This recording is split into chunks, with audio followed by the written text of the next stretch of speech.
Good morning, gents, ladies and gents. Welcome to the second day of our 41st conference, the seminar day. I trust you all enjoyed yesterday evening and some early morning. And also for first conference this year, we welcome hopefully some of our members as we're web streaming our seminars up to lunchtime this morning. So welcome to anybody that's joining us on the web this morning. A few housekeeping items. There were no fire alarms planned this morning, so if we do get a fire alarm, it's a real one. If we're in here, we exit through the door here on my right, your left. If you're in the antechamber or outside, then you exit down the stairs. I've been instructed that we should gather in small groups and await further instruction away from the building should that occur. Also, as a courtesy to all our speakers today, can we make sure that mobile phones are silenced or off? Thank you very much. And also, as last year in Manchester, there is a music competition again this year. So there will be music playing on entry and exit, starting with the exit to this session, for which there will be a prize draw at the end. So if you'd like to take part in that. So without further ado, we'll get the day started. I'd like to introduce Angus Currie, Director of Estates.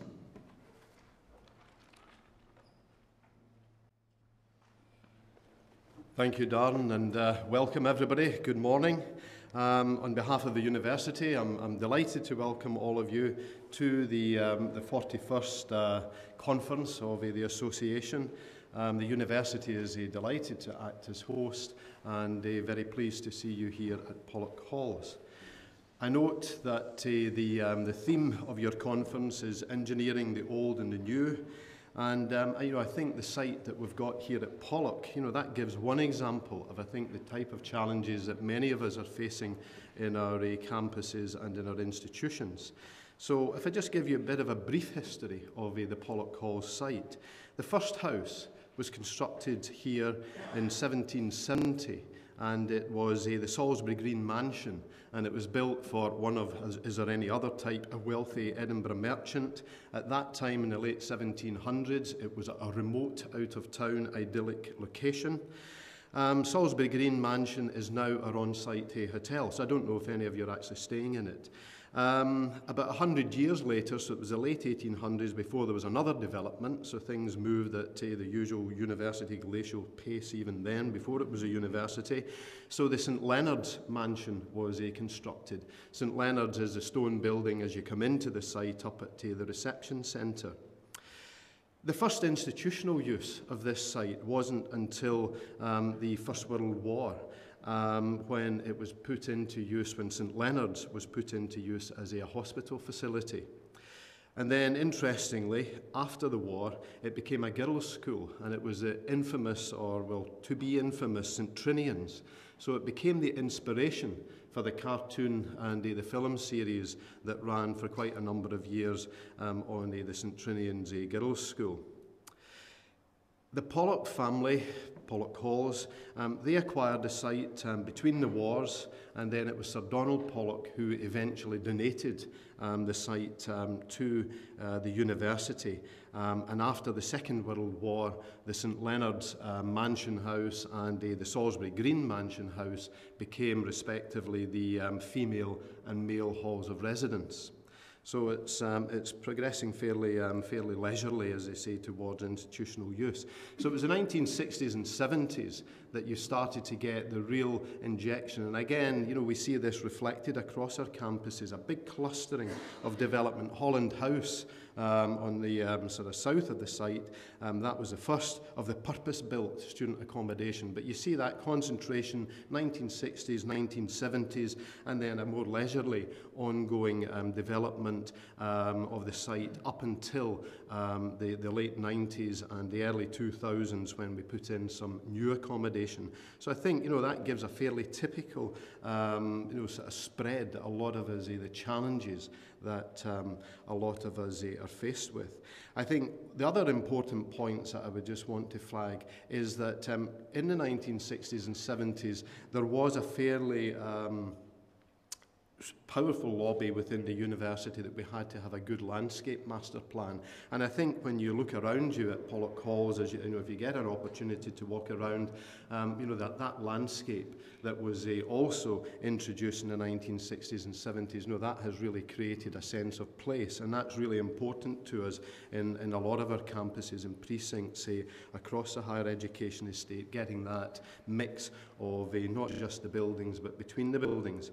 And I think that's where David Barrett and his engineering team, you know, they've got their challenges, as you've all got, maintaining the stuff that's a few hundred years old, right through these clusters in the 1960s, 70s, right up to the state-of-the-art 21st century developments. But one of the major step forwards for this site was when David and his team came up with their engineering infrastructure strategy, and we took the step forward with our combined heat and power plant. We did a few other of them around our estate, and I'll show a slide on that just in a moment. But that was a significant step forward and certainly has stood us in good stead in more recent years. I hope you can see that slide. I know we're on a double screen, but just to orientate you, you know, this is a kind of Edinburgh city map. So north of the city, the river, and then this dark line running around the south of the city, that's the city bypass. The university, obviously, we're one of the large and diverse research intensive institutions. It's a large and scattered estate. We've got presence in the north of the city at the Western General Hospital site, where we've got a lot of properties. Then into the central area where you were walking last night, where we're scattered and we're really mixed in with the sort of public grain of the city. And then we've got Pollock Halls, which is here adjacent to the Holyrood Park. And then further out, we've got our King's Buildings, which is the nearest that we've got to an academic campus setting, which is for our College of Science and Engineering. We've got a growing presence at Little France, which is where they constructed the new Edinburgh Royal Infirmary, and consequently, we'd no choice, the university's medical school.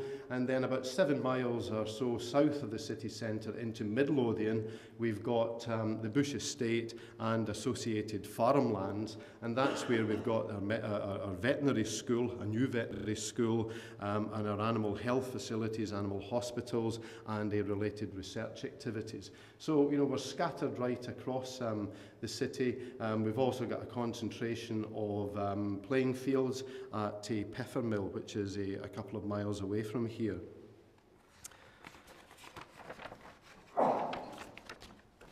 Just to sort of give you some facts and figures, remind myself as well, the university is the youngest of the 4 Scottish ancient universities.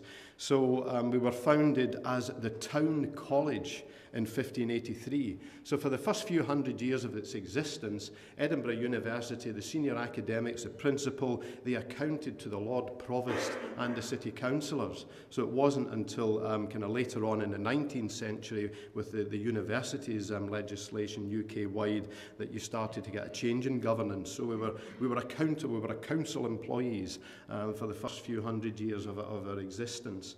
In terms of the university community, it's about 36,000 strong staff and students. We've got approximately 29,000 students and about 8,000 staff. We've got a huge estate, that number 590,000. I keep hoping it will go down the way. Because of our merger with the College of Art in the city, it's gone back up this year. So that's a bit of a bind, but never mind, that's a good challenge for us. We've made progress. We're not where we would like to be, but we reckon that we're now over 80% of our estate is sitting at around about categories A and B. So that has been significant progress. We've got a turnover, an annual turnover in the order of about 640 million. The insurance replacement value of our estate is starting to press up towards the £2 billion. About 30% of our students come from, and this is a sensitive issue at the moment with the rest of the UK fees issue, but from out with the UK, we draw about 30% of our students, and they come from over 120 different countries. So we're truly, as a lot of the big research institutions are, we're genuinely international. We've also got a very broad subject spread In the UK, we've got the third broadest spread of academic disciplines. So I think the way that we manage this huge estate is that we break it down into what we try to determine are bite-sized chunks. And these estate zones we use for managing both at the operational and at the more strategic level. So we've got, we've got our central area, which, going back to the previous slide, it runs from about the High Street, which is the Royal Mile that you probably walked down last night, right through to the Meadows in the city, and it accommodates our College of Humanities and Social Science and the main university administrative and the support activities, our main library, which you're about to hear about, being the biggest single building in that particular precinct. And as you saw from me, the city plan, we're really, it's not a campus. I call it a precinct because we're just mixed in with the public grain. Medicine and veterinary medicine, that's quite a challenge because of the physical scatter. So as well as a technical challenge of the facilities and the buildings that we've got there, if you recall from the map, we're based at the Western General in the north of the city, through the central area, Little France, and then right out to Midlothian with the vets and the related research. Science and engineering is mainly concentrated at the King's Buildings campus, with a few outliers in the central area and elsewhere. And then our fourth zone is we've got substantial residential holdings. We operate, I think it's probably about 6,400 student bed spaces, the biggest concentration obviously being here at Pollock, but we've also got another residential portfolio that again is mainly flatted properties that are scattered across the city. So a large, fairly complex estate, not dissimilar, I'm sure, to many other of you who are in the large civic institutions. Estate strategy, as I say, we break things down into the zones. We updated our estate strategy last year, and just like everybody, it's got to take at least the 10-year forward look. We continued to construct our estate strategy around the zonal approach. And what really pleased me about the work that we did last year is that we genuinely made it an infrastructure strategy. Quality infrastructure, that's one of the university's key goals, quality people, quality infrastructure. So what we did was we grasped the opportunity. I had to accept that what we hadn't done in previous estate strategies was to be explicit about the importance of an engineering infrastructure strategy. So one of the things that we did was we embedded into the estate strategy the references to our engineering and renewables infrastructure strategy, and I'm hoping David can confirm to me that we're close to concluding our engineering infrastructure strategy. And I think that certainly was something that we recognised previously that was a glaring omission to our overall estate strategy. We also, this time round, we really have not had good linkages in a strategic sense and in a coherent planning sense with our IT colleagues. So what again we've done is we've embraced our IT infrastructure into this overall estate strategy. So one of the things that I'm having to dash off to when I leave you is to the estate committee, and we are now for the first time actually addressing IT infrastructure priorities along with other estate and engineering infrastructure priorities. So that's, I think, been quite a successful piece of work that will stand us in good stead as we move through the next few years. It identifies the fact that we are going into a period, or we are in a period of financial turbulence and challenge, but we do still have our wish lists and our priority projects. So looking in the central area, I thought I would just, to break the monotony from hearing from me, here's some engineering bits. The pictures there are of the first phase of our central area CHP that was implemented a few years ago. So as you can see in our current estate strategy, what we've got linking to our engineering strategy is our CHP extension, where David has got ambitious plans to link up our George Square, Bristol Square CHP right across our scattered central area down to Holyrood and the Pleasance. So when I see these plans with the routes between all the buildings, some of you might be aware of the difficulties that we're having in Edinburgh with the tram project. And when I see David's plans for digging up the streets around central Edinburgh, I start to get a bit twitchy. I certainly don't want to have people mentioning trams effect to me. So I think a bit of careful planning will be required there, David, as we work on that. Just thinking about the sort of issues that we all face, what I decided to do this morning was just to share with you, and we from time to time have a series of university road shows, and they're always led by the senior vice principal, the director of finance participates, I participate, the director of HR, and one or two others participate. And these are the kind of bullet points, or most of the bullet points that I gave when I was doing my roadshow session. Clearly, we're all faced with financial challenges.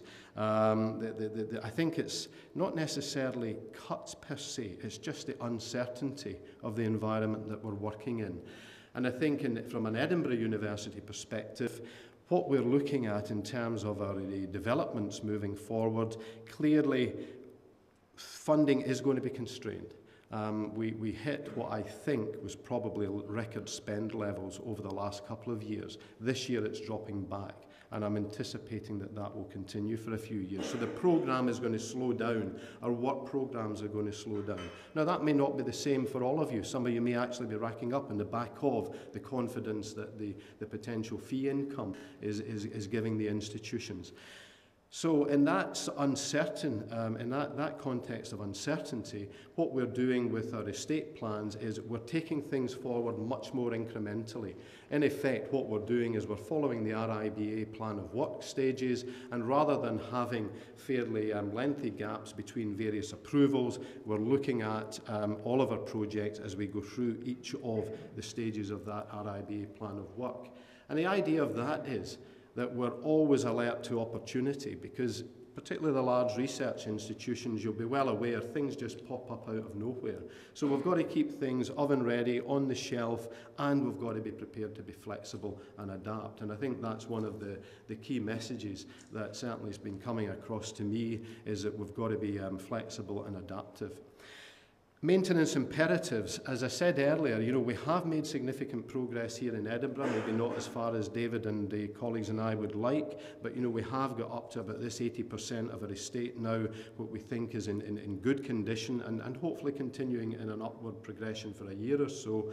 But if we can't sustain the levels of investment, that can quickly go into decline. So I think there is a pressure on all of us to be able to articulate the estate need, to be able to communicate that in a very competitive financial market. And we've got to, at the very least, protect the progress that we've all managed to make in recent years with investment in our estate. So the maintenance imperative, I've embedded that, I've managed to get that embedded in our estate strategy, knowing that in the coming few years, the financial pressures will continue.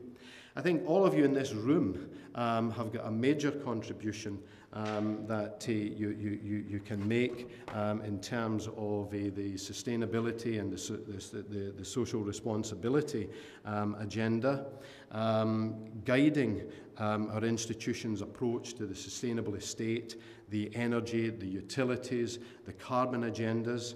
And one of our challenges is, how do we get engagement with our community? Well, in our university context, that's 36,000 souls, plus assorted visitors, etc., and other estate users. So, one of the things that I would suggest to you is that I've never, in all the time that I've been in the sector, I've never doubted our technical skills, never doubted them for 1 minute. I think we have got very good core technical expertise in the sector. I think the point I would make is we must have robust management information. That's becoming more and more critical in arguing our corner and collaborating with our estate users. And the other thing that I think we've got to be mindful of is polishing up on our influencing and communication skills. Because if we're going to continue to fight our corner, it's all about influencing and communicating. Continuous improvement, just down at the bottom here, business process improvement across the institutions. I mean, no doubt everybody will be looking at that in their own way, in their own institution. But I think, in the University of Edinburgh here, what we've been trying to do is to use some of the principles of the lean methodology in order to review our activities. And what we've learned from that is don't try to be too ambitious, break things down into bite-sized chunks. And it's been reasonably successful. I think we've also got to be receptive and flexible to new opportunities, possible new ways of working. I mentioned our merger with the Edinburgh College of Art. I think mergers, different forms of collaboration, different ways of sharing estate infrastructure, all of that's just going to continue and increase over coming years. So we've got to be prepared to think a bit differently. Just to conclude, I sort of hope that through the opportunity of your networking and the conference sessions, that we can share the experiences and good practice that we've got in abundance across the sector. We're very fortunate in the diversity of the sector and its estate that we've got so many talented people with great expertise, and I think that stands us in good stead moving forward. I'm unfortunately going to have to leave you and head back into town for our estate committee. Hopefully that will not be a rough ride, but never mind. I hope you have a good day today, and I look forward to joining you later this evening. Thank you very much, and I'll hand on to David. Thank you.